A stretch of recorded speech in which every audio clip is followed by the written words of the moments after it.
Bon matin, j'espère que vous allez bien. Aujourd'hui on est dimanche le 5 avril et il est présentement 10h30. C'est un nouveau vlog et c'est également le premier vlog que je fais chez mes parents au Saguenay. Comme vous savez, probablement si vous me suivez sur Instagram vous le savez, sinon ben faites-le dès maintenant. Je suis partie de Montréal il y a 2 semaines déjà. Je vais vous déposer, c'est lourd. Alright, je disais que je suis partie de Montréal il y a 2 semaines. Je voulais venir ici pour visiter ma famille en premier, faire un 14 jours avec eux, étant donné la situation. Puis finalement, entre temps, il y a eu des nouvelles disant que le Saguenay fermait ses portes. Donc je suis pas mal ici pour le reste de la quarantaine. Je pourrais retourner à Montréal, parce que je sais que je vais avoir des questions, là. Je pourrais retourner à Montréal si je le veux, étant donné que j'ai une preuve de résidence à Montréal, qui est mon appartement. Fait qu'éventuellement, si par exemple dans comme 3 mois, c'est pas rétabli, peut-être que je vais vouloir retourner dans mes affaires, parce que première des choses, ici présentement on est 5, puis je suis bien chez mes parents, mais c'est juste que c'est pas chez moi. Deuxième des choses, je vais peut-être devoir, à un moment donné, take care de l'appartement dans lequel je vis, t'sais. Et troisième des choses, c'est que j'avais amené des trucs juste pour comme 2 semaines. Donc j'ai pas tout avec moi. T'sais. J'ai une chance que j'ai amené ma caméra, j'y ai pensé à la dernière minute. Mais j'ai comme 4 chandails, 3 paires de pantalons. Puis là le printemps s'en vient, puis j'ai des hoodies. Fait que c'est pas des gros problèmes, là, j'en suis très consciente. Mais ça reste que comme... Peut-être qu'éventuellement, soit je vais refaire ma garde-robe en m'achetant des trucs en ligne, soit je vais devoir quitter. T'sais. Ce matin, là, j'allais me préparer pour aller courir. Il fait pas super au Saguenay présentement, il mouille. Mais là, il y a comme un moment où il mouille plus. Fait que je vais prendre un petit 30 minutes pour aller courir. Ça va me faire du bien. Et après ça, ce soir, c'est l'anniversaire de mon père demain. Donc ce soir, on fait son souper d'anniversaire, étant donné que moi, je travaille la semaine. C'est comme dit toute la famille qu'on allait quand même prendre le temps de faire comme si on allait pour resto. Fait que on va se mettre cute, puis on va genre en profiter. On a, ma mère a préparé un super bon souper pour mon père. Fait que sur ce, là, on va aller courir et on se revoit plus tard. Hello friends! Je viens d'arriver de courir.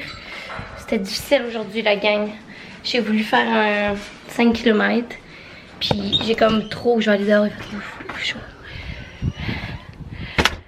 Ouais, je disais que c'était difficile. J'ai fait un 5 kg, mais comme j'ai arrêté une fois parce que je courais trop vite, genre je pense que je me suis comme trop excitée. C'est ça, c'est pas grave, ça va aller mieux demain. Puis consistency is key. La famille est en train de décorer parce que mon père est allé prendre une marche. Pendant ce temps-là, il décore la maison pour le souper de ce soir. Tada! Ok, fait que la première des choses, c'est que tout ça, on n'avait rien de tout ça. Ils sont allés chez la voisine qui nous a passé des trucs. Elle nous les a laissés sur le perron. Ouais, nuance, c'est vrai. Elle nous les a laissés sur le perron, on l'a appelé. Mais c'est full cute, bravo! Fait qu'on a mis des petites guirlandes.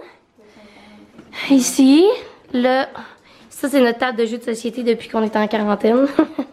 Puis, ce soir on mange de la fondue, comme vous pouvez voir. Puis on a même des petites trompettes, c'est cute! On n'a pas d'autres chandelles que ce qu'on avait déjà, tu sais. Puis mon père va avoir 56 ans, c'est ça? Oui. Ok. Fait que là, on va mettre 50... 55, 56. Ça va être... À cause d'une fille. Papa maudit, ouvre tes yeux. Oh mon Dieu, c'est. Il est là, puis il va revenir. Tes gars. Regarde tes pas. Tes gars. Merci. Alright, je voulais vous montrer une recette que j'ai appris nul autre que sur TikTok. Pour faire des clafés glacés. Oui, je suis rendue à ce point-là de ma quarantaine. Les TikTok, c'est ma vie. Si vous voulez me suivre, je suis bien active. Il est là. Mais c'est une recette de whipped coffee que vous avez sûrement vu, qui est comme partout présentement. C'est tellement bon. 2 tablespoons de café instantané. Stings. Une cuillère à table de sucre. Ou moins, là, dépendamment si vous aimez ça sucré ou pas. Et après ça, vous allez mettre 2 cuillères à thé, à soupe aussi d'eau. Now watch me whip. Watch me name it. ça fait comme, au lieu d'un espresso que tu sais, ça va juste être du liquide, ça fait comme... C'est genre plus crémeux. Ouais, c'est ça, c'est comme plus crémeux avec le lait, genre. Ça fait comme une genre de mousse, c'est comme... C'est quasiment ouaté, genre.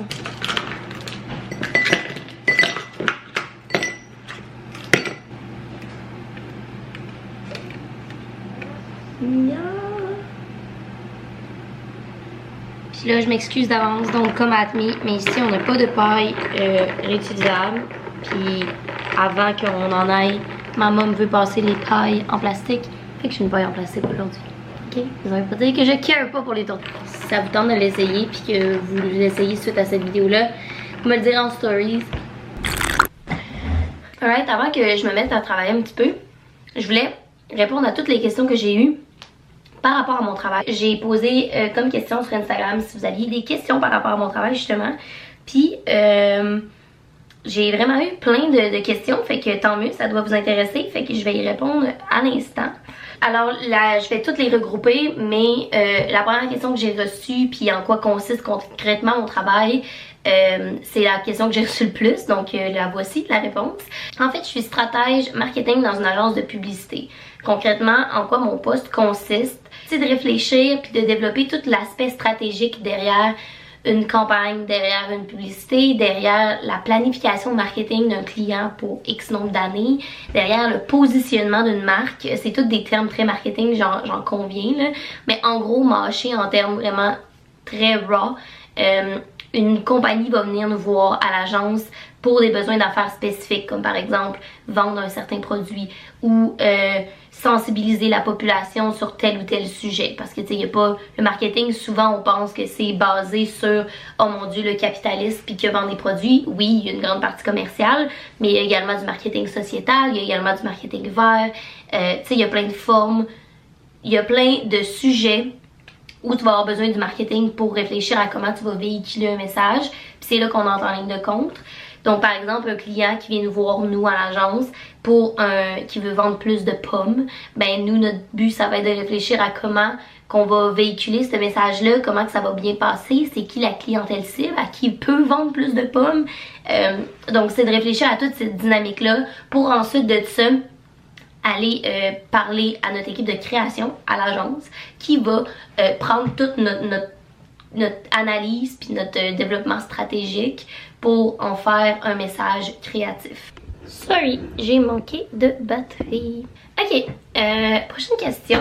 J'ai comme l'impression que je peux en parler tellement longtemps, c'est ça le problème, c'est qu'avec moi, il n'y a jamais de filtre. Puis c'est un sujet qui me passionne, fait que j'en parle peut-être trop. La prochaine question, c'est quoi mon parcours scolaire? Alors, mon parcours scolaire pour en être où j'en suis, c'est d'avoir fait mon secondaire en sport-études. J'ai fait mes sciences au secondaire parce que je savais pas nécessairement qu'est-ce que je voulais faire. Et c'est un petit peu ce qui s'est la répercussion du cégep aussi. J'ai fait mes sciences nature au cégep, donc chimie, physique et tout, parce que je savais pas encore quoi faire, puis je voulais pas me fermer de porte si je voulais peut-être aller en santé. Finalement, dès la première année de cégep que j'ai fait, je me suis rendu compte que ce qui m'intéressait vraiment, c'était les maths. Je commençais ma chaîne YouTube en plus. Fait que j'étais de plus en plus intéressée vers les communications, vers l'entrepreneuriat, vers ce monde-là.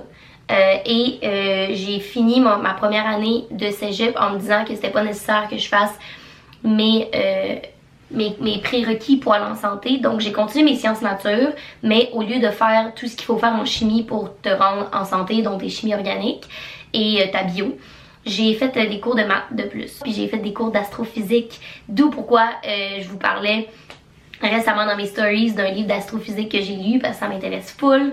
Donc voilà, ça a été mon parcours au cégep.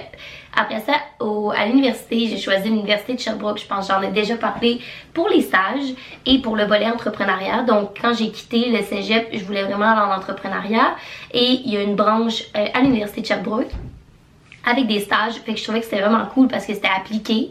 Donc j'ai commencé ma première année d'université en entrepreneuriat. En fait, à Sherbrooke, c'est un bac en admin avec une concentration. Donc tu gradues avec un bac en administration des affaires, mais avec un profil.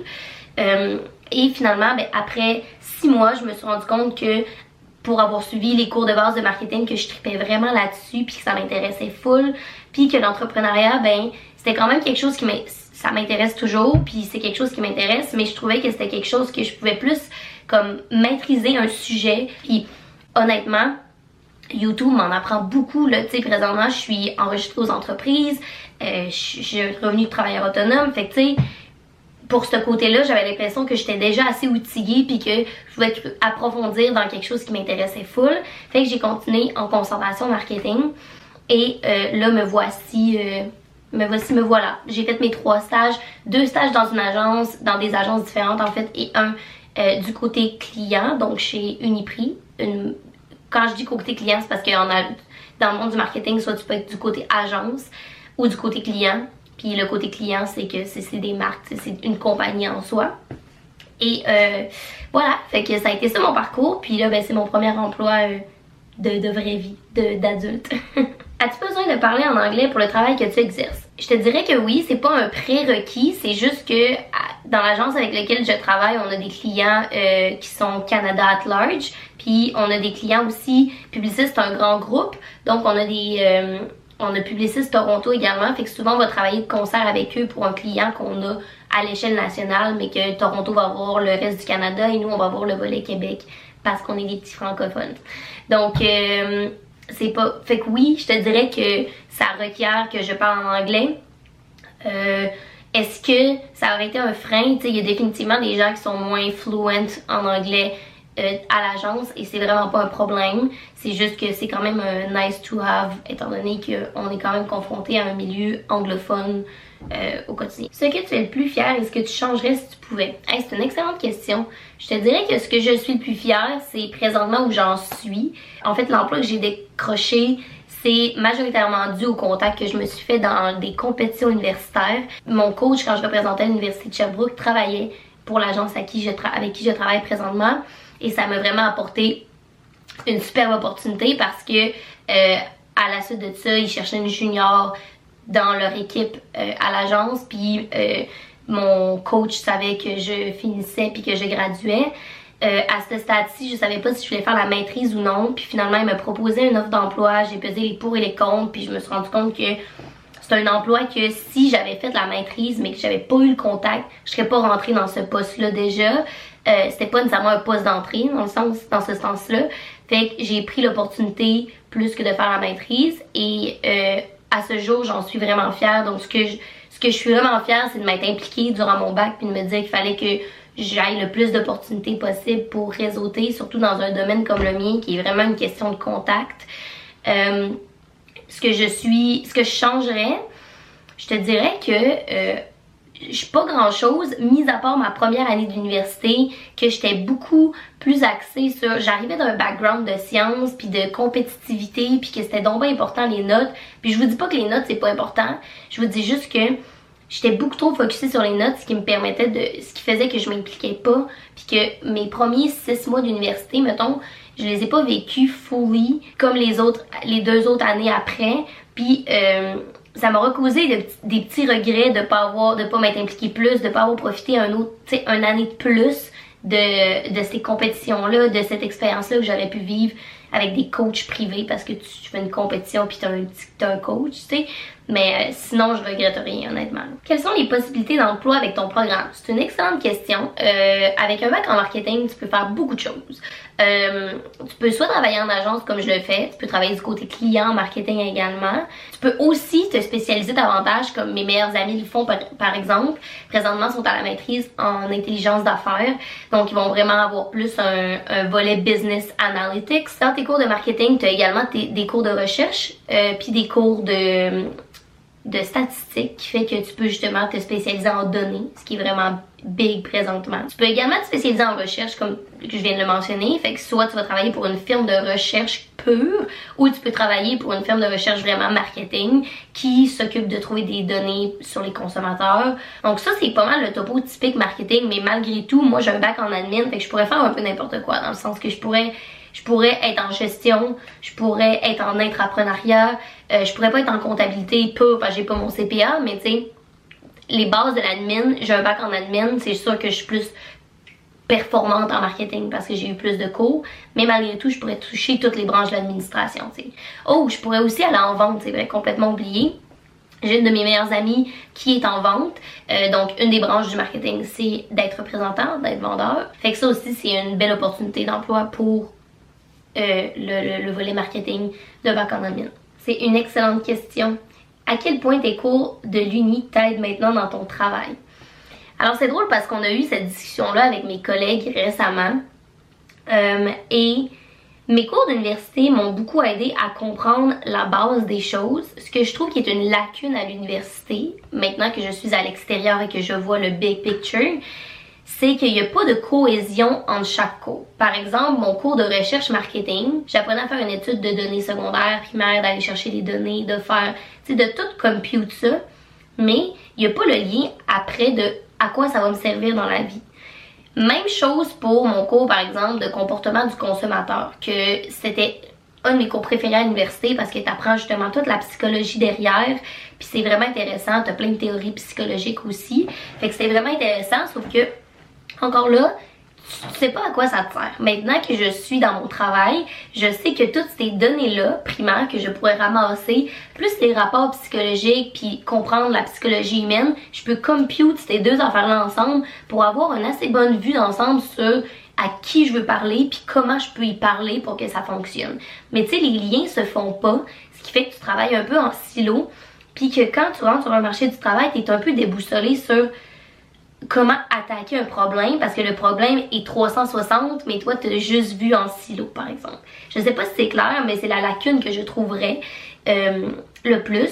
Puis ce qui m'a aidé à pallier tout ça c'est les compétitions universitaires parce que tu te ramasses dans un problème réel qu'une entreprise te donne puis justement là faut que tu allies, faut que tu fasses les liens entre les notions puis les concepts que tu as appris. Fait que ça, c'était super intéressant pour moi. Étais-tu dans une association à l'université et si oui, laquelle? Donc, comme je l'ai mentionné un peu, au début, j'étais pas dans une asso. Après le dernier 6 mois, j'ai rejoint le REGS, qui est le regroupement des étudiants de l'école de gestion de l'Université de Sherbrooke. Le REGS, en fait, j'étais VP marketing là-bas. Donc, je m'occupais de tout ce qui était les communications du regroupement. Ensuite de ça, j'ai fait un poste pendant 6 mois, puis c'est des postes de une session dans le fond. Et ensuite de ça, j'ai rejoint le comité compétition parce que les compétitions m'intéressaient full. Et j'ai été coordonnatrice pour le symposium gestion des ressources humaines. En fait, ça c'est la compétition de ressources humaines interuniversitaires. Puis être coordonnatrice, c'est celle-là qui va s'occuper de ta délégation quand elle va se rendre à la compé. Donc tu t'occupes de gérer, tu fais le pont en fait entre le comité organisateur de la compé et nos délégués, donc l'Université de Sherbrooke. T'es comme le représentant, le porte-parole. J'ai fait ça, puis à travers tout ça, je me suis impliquée aussi en tant que compétitrice, donc j'ai fait les Jeux du commerce 2 ans, et j'ai fait le happening marketing aussi 2 ans. J'ai fait marketing expérientiel, donc qui est tout le volet événementiel du marketing. Et finalement, j'ai fait le cas du contrat, que ça s'appelle, qui est un cas vraiment typique en agence. Donc, tu reçois un mandat d'un client, il faut que tu fasses une offre de service comme une agence, puis après ça, tu réponds à l'offre de service. Et c'est suite à cette compé-là que j'ai été engagée dans où je suis maintenant. Et finalement, dernière des choses que j'ai fait, c'est à travers toute mon implication, j'ai vraiment aimé ça, faire des compés, comme vous commencez à le comprendre, puis j'ai décidé que j'allais en organiser une. Donc, avec quelques amis de l'Université de Sherbrooke et d'autres gens de Laval, de l'Université Laval, on a décidé de faire une compétition qui a eu lieu en novembre dernier. Donc, on a organisé le symposium gestion des ressources humaines. Puis ça, c'est un peu comme les Olympiques, là, dans le fond, quand tu organises une compé, faut que tu sois plus à l'université, puis tu te formes un comité comme assez impartial. Puis à partir de là, tu proposes ta candidature à une organisation qui s'occupe de coordonner toutes ces compétitions-là interuniversitaires. Puis si ta candidature est prise, ben c'est toi qui fais l'événement en soi puis qui le host au complet. Donc ça a été ça mon implication. Puis pour tous les gens qui se questionnent à si c'est bon de s'impliquer à l'université, oui et oui. Je ne pourrais pas vous marteler assez fort à quel point à la fin de ce journey-là de ton université, là, quand tu vas terminer puis tu vas être en entrevue contre quelqu'un qui a un GPA de 4.2 ou toi qui a un GPA de 3.2 mais qui a fait tellement de choses puis qui a acquis tellement de bagages, je te garantis vraiment que c'est toi qui vas sortir du lot, tout simplement parce que tu as vu plus de choses, fait que tu es déjà plus conscient des réalités du marché du travail, puis ben c'est plus intéressant d'avoir quelqu'un de versatile que d'avoir un raton de bibliothèque. Pas que c'est négatif, là, je vous dis vraiment pas que c'est négatif d'être un étudiant assidu puis de vraiment travailler fort sur ses notes, mais c'est juste que moi, quand j'ai pris la décision entre travailler un peu moins puis m'impliquer et le contraire, j'ai jamais regretté cette décision-là. Puis même que, honnêtement, mes notes ont pas diminué du tout. Puis je donnais 2 fois moins de temps. C'est juste que mon cerveau était comme plus habitué à pouvoir réfléchir. Puis on dirait que c'était comme plus facile de répondre des questions complètes que de, tu sais, tout mémoriser puis de pas comprendre le concept concrètement. Ce que tu aimes le plus de ton emploi, c'est une très bonne question. Ce que j'aime le plus de mon emploi, tel que mentionné plus tôt, c'est vraiment que ça me permet de toucher à tout puis que c'est toujours en constant mouvement. Je suis quelqu'un qui, quand j'avais une job plus jeune, je m'emmerdais assez rapidement, comme si c'était routinier puis que je faisais la même chose, il n'y avait plus de challenge pour moi. Fait que cet aspect-là de toujours être, tu sais, de toujours avoir des mandats différents puis des clients vraiment variés, je trouve ça vraiment trippant. Puis justement, ma job fait que je dois vraiment deep dive dans un sujet pour être sûre de le maîtriser, pour après ça être capable d'en tirer des conclusions puis une stratégie. Ce qui fait qu'il y a beaucoup de temps de recherche sur comprendre quelque chose. Fait que j'adore ça parce que moi qui adore apprendre des trucs, ben après ça j'ai l'impression que mon bagage à knowledge il se remplit de plus en plus, tu sais.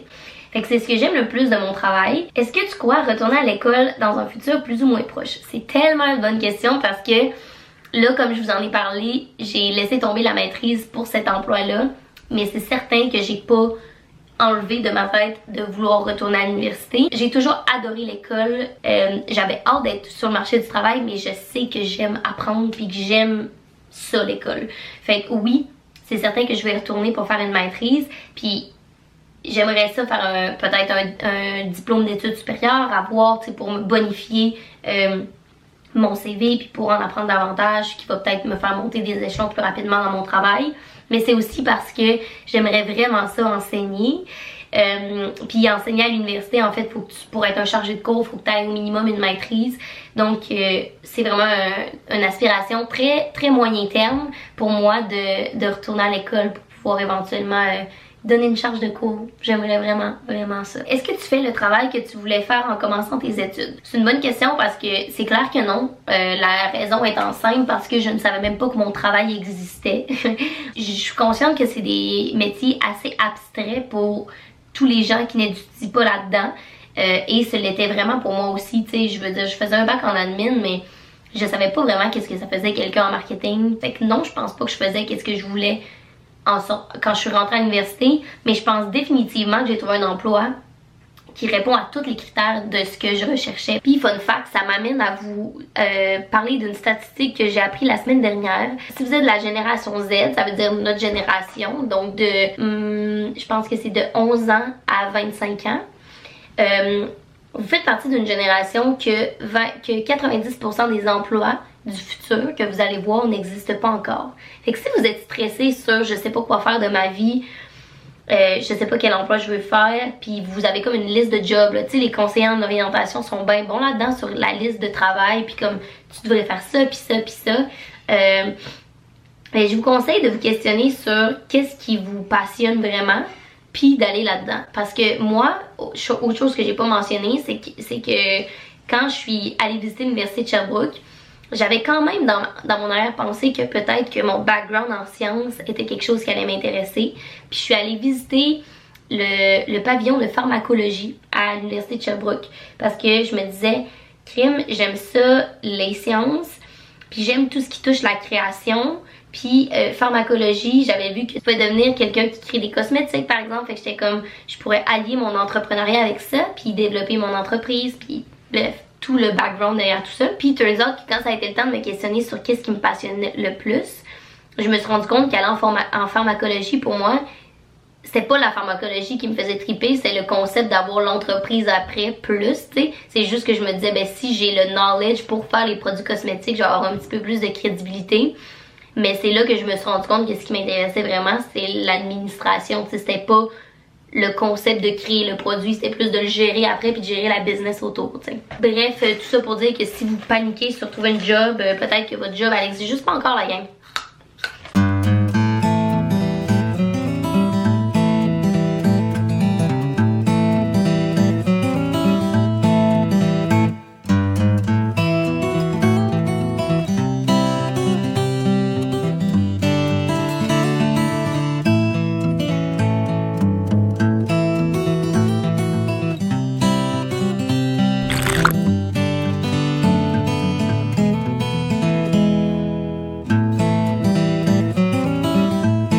my make-up, ça a fait du bien.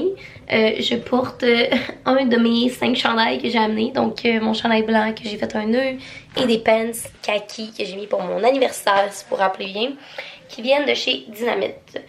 Là, je m'en vais souper. Bien contente, j'ai faim. J'ai pas dîné pour l'occasion parce qu'on mange la fondue. Puis ça va être fucking bon. On dirait que je me file en maudit. Ça fait tellement longtemps que je me suis pas maquillée. Ça doit faire un bon 2 semaines. Fait que je suis genre, OK, who's this? J'aurais ma partie qui fait un saut. La fondue!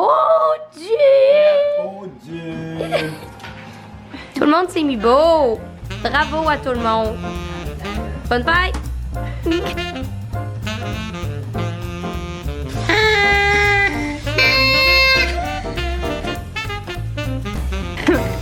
2, papa! Stop!